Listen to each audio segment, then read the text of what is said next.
Hey everybody, it's Lori, and I am here today with my May reading wrap-up. In the month of May, I read 10 books. 6 of those were audiobooks, and 4 of those were physical books. So I'm just going to go kind of category by category. So check below if you're interested in skipping ahead to the types of books you like most. I will have timestamps in the description box. So first off, I'm going to start with fantasy and sci-fi. I read 2 books in this category this month. The first was I finished The Wheel of Time. I listened to book 14, A Memory of Light, and that was the first book I finished this month. So took me a little over a year, and I did film a bunch of my thoughts on the Wheel of Time series as a whole. I don't know that it's going to be coherent. If I ever figure out how to edit it down to being coherent, I will post it. I will say I really enjoyed the series, but I was not crazy about the ending of the series, which I don't think is a particularly unusual opinion about the Wheel of Time series. I thought it was just a little too conveniently wrapping up with a nice big tidy bow kind of at the end. There was plenty of just fascinating and great stuff throughout the series. I just particularly didn't love the ending. The other sci-fi book I read was Rosewater Insurrection, and this is by Tade Thompson. It's a trilogy. It's the Wormwood trilogy, and this is book 2 of that trilogy. So I'll give kind of a basic premise of the series overall. This takes place in Nigeria and has a kind of wide cast of characters, but there's an alien that has kind of come to Earth and settled in this area in Nigeria. It had settled other places before, but this is where it is now. And then from this alien thing, some people develop ability to be almost like telepathic. It's a little more complicated than that, but just for simplicity's sake, they have kind of telepathic abilities. And so they play a role in this. And also, this alien has some healing powers. So people flock to it for healing, and sometimes the healing doesn't go quite right. So there's kind of an almost zombie type thing going on too. They're not zombies, but I mean, trying to simplify something as complicated as this trilogy. So I've really been enjoying it. I listened to the first book in the series maybe a couple months ago, and then did the second book last month in May. I don't know if I will get to book 3 in June or if it will be another month, because I have placed a lot of holds on library books and gotten in quite a few of those holds, so I just don't know if I'll get to it, but I am really enjoying the storyline, and I highly recommend it if you're looking for kind of a sci-fantasy series. It's just a really good one. So the next category I have is kind of contemporary fiction, and I actually have 1 adult novel and 1 middle grade novel, so they're kind of my outliers this month. So the adult book is My Grandmother Asked Me to Tell You She's Sorry by Frederick Bachman. This actually took me a really long time to read. Part of that is because I just am not reading very well right now. I have a hard time with physical books, which is why I've been doing so many more audiobooks. And I think it's just basically due to stress levels and, getting distracted by worrying and thinking when I try to read myself. So it did take me a long time to get through this, but I enjoyed it every time I picked it up. It's just I didn't have a great desire to pick it up. So it's a little bit of a slow read, but I really think it was worth it in the end. The payoff at the very end was very good. So basically, the storyline is that there's this little girl, Elsa. I think she's 8 maybe, right around there, 7, 8, 9, somewhere in there. And she has just the spunkiest grandmother ever, who lives across the hall in the same kind of apartment building that she and her mom live in. And she's like just Elsa's everything. Elsa just loves her grandma, spends all sorts of time with her, and the feelings kind of mutual, and then the grandma is dying of cancer.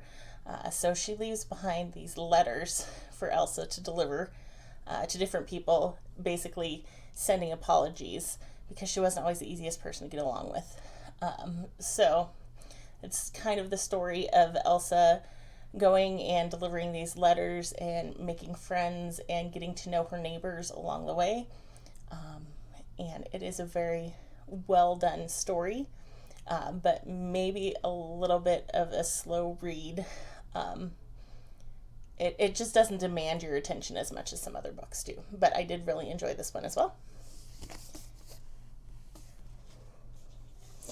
And then the middle grade book is Flora and Ulysses, The Illuminated Adventures.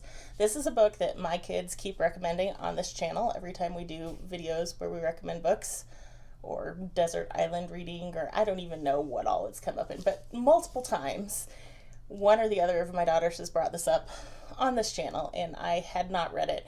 And so I finally decided I was just going to read it. And I'm glad I did. It's very interesting because it's got little comic panels in it from time to time. Let's see if I can find one. So, you've got this little almost comic book thing. Flora is the girl and Ulysses is the squirrel. Flora has parents that are a little bit on the quirky side. Her mom is a writer. And her dad used to read her all sorts of comics of this particular, like Fabuloso or something like that. I don't even remember. And the neighbor vacuums up a squirrel and gives the squirrel superpowers. So it just goes from there. And it's a very sweet story. Flora finally gets to connect with her family through the kind of adventures she has with Ulysses the squirrel. And I really liked Ulysses. He's very funny. Like, he goes from just being a squirrel and worrying about food to being a squirrel that is still, like, always hungry and wants food, but also likes to write poetry. So this was really cute. So I would recommend reading this. If you have kids, this would be a fun one to read together. My next category is classic literature. And so I have 4 books in this category. The first one that I listened to was The End of the Affair by Graham Greene. I decided I've had this on Audible for a while because I knew I wanted to read it eventually, but it turned out to be the Close Reads Podcast's book for the month. And I have never really done the whole Close Reads thing before, but I thought, this seems like a good time to jump in. So I honestly wasn't really sure how the podcast worked at all, and there weren't a lot of details for getting started. So I just listened to the book and then started listening to their discussions of the book. So I'm not done with all of the discussions. I think there might have been one that has come out as of the time I'm filming, and I believe they'll also have a Q&A coming up after that, but I haven't listened to either of those, but I listened to the first 2 talks on it. I was not sure what to expect. I knew of Graham Greene, but I hadn't read any Graham Greene, and I pretty much would read anything from him now. The storyline was just very interesting. There's a man who has had an affair with this married woman, and it ended, and so it has been ended for a while, and he runs into the husband, and the husband is worried that his wife might be having an affair, so the ex-lover gets very jealous and hires a private detective to follow the woman, and it just kind of goes from there. So you've got just a couple of main characters, the husband and wife, the ex-lover, and then kind of the detective's man and his son are pretty much the most major characters in it. And it's just so interesting the way it's structured. The protagonist is a writer, so there's quite a bit about being a writer in there as well. But this whole relationship with this woman and then the relationship that he has with the woman's husband in terms of they almost develop a friendship. I don't know. I don't know how to describe it without spoiling anything, but if you have not read The End of the Affair by Graham Greene, it's completely worth it. You will hate the protagonist at the beginning, but he'll grow on you as it goes through the book. The End of the Affair was narrated by Colin Firth, and his narration was just really well done. I mean, Colin Firth could read me the phone book and I would be happy, but he just is such a good narrator for that story. So, yeah, I really enjoyed his narration of The End of the Affair. Next classic book I listened to was a collection of short stories by Flannery O'Connor, and that collection is Everything That Rises Must Converge. I believe this was the last book she was working on before she died, and I don't know why I decided to I think the reason I decided to go with this one over other collections is that it had multiple narrators, and I am very picky about narrators. I was kind of afraid of getting a bad narrator and having to struggle through them for an entire collection of books, but that didn't end up being much of a problem. Most of the narrations were pretty good. My favorite story in the collection was A View of the Woods, which has a super tragic ending, and my husband really thought I wouldn't like because I do tend to be very sensitive. But that was by far my favorite story in the collection. And my least favorite was The Comforts of Home. And then my second to least favorite was Greenleaf. They weren't bad stories, they just weren't really my thing. So yeah, A View of the Woods was definitely my favorite. But most of the stories in the collection I thought were very, very good. The next classic that I read was Pride and Prejudice. I do have a couple of physical copies of this, but I will admit that I listened to an audio version of this. It was narrated by Rosemary Pike, and it was just really well done. I don't remember what I read in school. I thought I had read Pride and Prejudice or Sense and Sensibility. I remember nothing at all. But I was pleasantly surprised at how much I enjoyed Pride and Prejudice. I found the humor very compelling. I enjoyed this story. I liked Darcy. I liked Elizabeth. And the narration was just really well done, so that helped too. But I was actually pleasantly surprised by how much I enjoyed Pride and Prejudice because, to be honest, I was always a little skeptical of this one. And then the last classic that I read this month was actually our family read aloud, and that's Robinson Crusoe. This was by far my least favorite book that I read in May and possibly all year. I'd have to go back and look, but I don't remember anything being quite as not enjoyable as this. My husband did enjoy it, and so we did end up finishing it up. The girls and I were not big fans. So I know this is a classic. I don't understand why this is a classic. So basically what we have is we have a guy who is a terrible guy, gets stranded on an island, and then kind of like get religion a little bit, and then build a couple tables, and then like nothing happens for 25 years. He just hangs out on the island and builds tables and complains about life and preaches about how he was saved by God and whatever. So boring. Nothing happens. And then, he finds this native guy, saves him, makes him his slave, etc. I mean, I would recommend skip this one. I don't get the appeal at all. I thought it was pretty rotten and awful and boring, And yeah, this one is leaving my house. That's how much I disliked this book. It was in my pile of books to get rid of. So, why this is a classic, I do not know. I did not like it.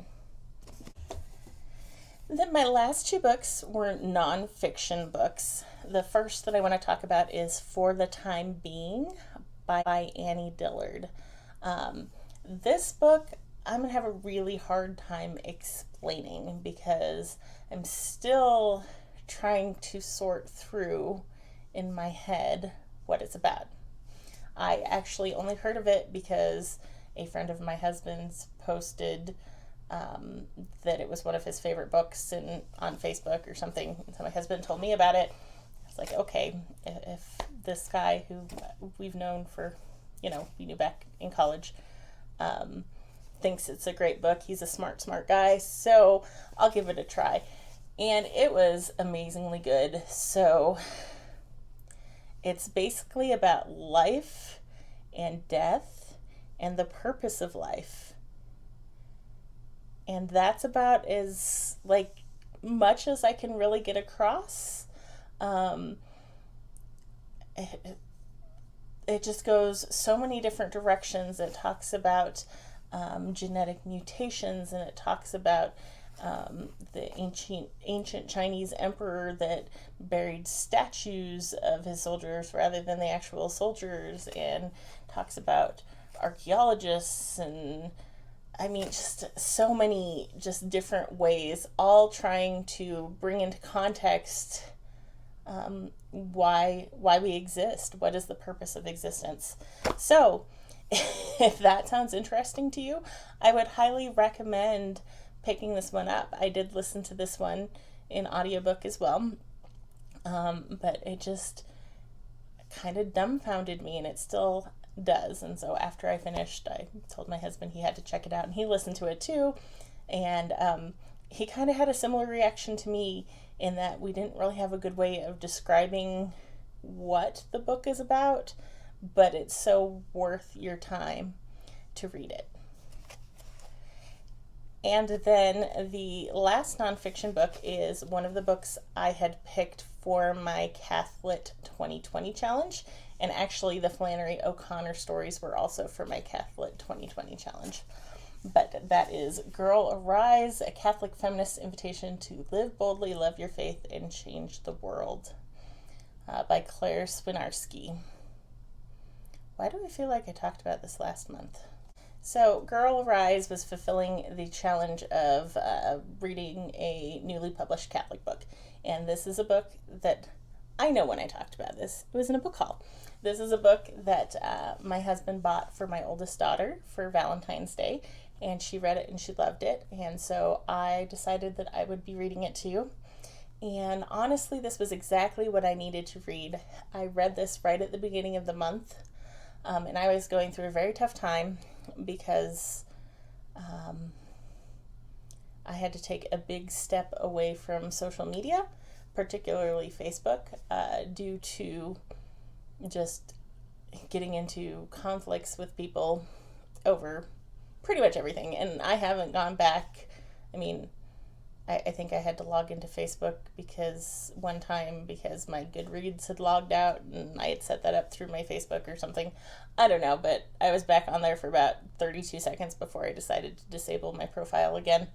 But I was just feeling like there was nothing I could do, that there was no purpose to my life, that I was just hiding at home, because that's basically what's going on for not just me, but a lot of people right now. And this just kind of reminded me that I do have a purpose.